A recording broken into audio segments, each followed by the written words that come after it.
What's going on, guys? It's Wild Whiskey Wolf, and today we're back at FastByFew Motorcycle Performance. We got the 2021 Kawasaki Ninja ZX10RR.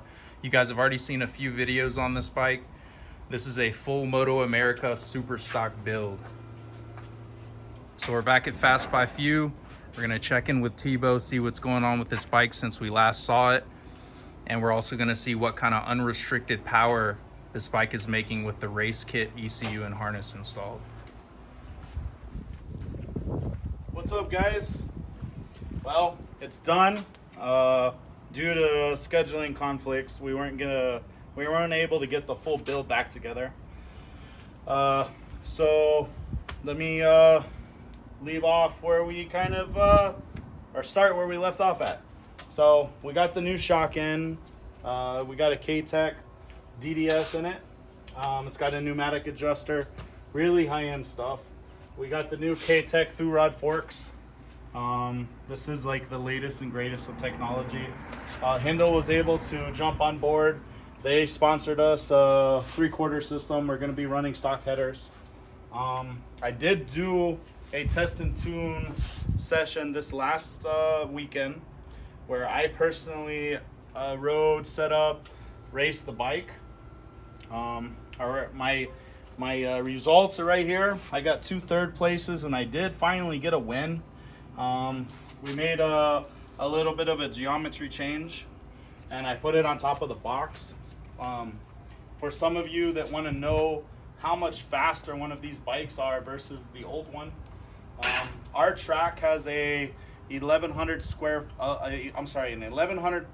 foot long straightaway, and my old ZX10 would GPS between 149 and 151 miles an hour down the straightaway.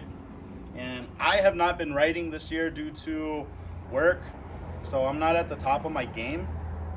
And I'm pudgy.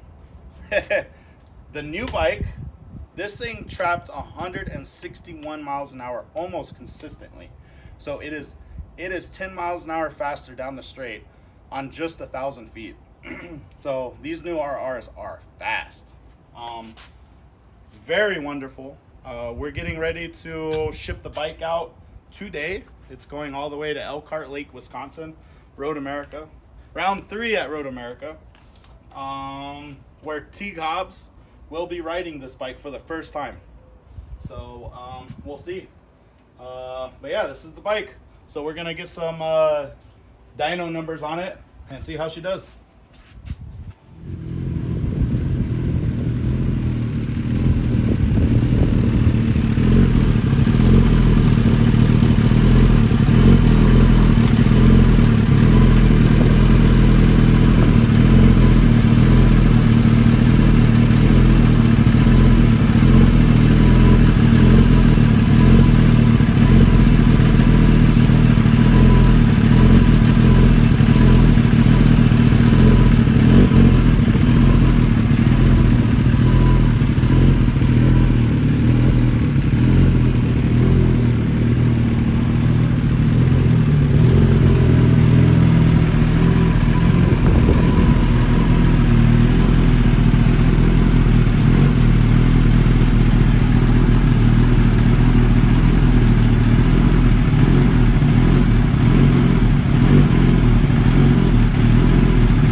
Alright guys, so we're done.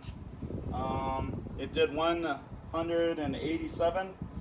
The way it sits, it's on a very, very rich tune. I think our air fuel ratio is like 12.5. So for some of you that know about that stuff, you'll know how rich that is. This bike is going to be running on race gas, MotoAmerica spec fuel. I don't have any, and there's no way of getting it here. So I just did a really fat tune on pump gas. So the number's probably going to be higher. So remember, we started off, I believe, at 158, and now we're at basically 187, so a 29 horsepower gain with just the slip-on, thin head gasket and the greed cams, nothing crazy. The motor, it does have ceramic bearings. The transmission bearings, I'm sorry, are ceramic. The wheels have ceramic transmission bearings. But other than that, that's all that's been done. There's no velocity stacks added. It's illegal in the class. So this is where she's at.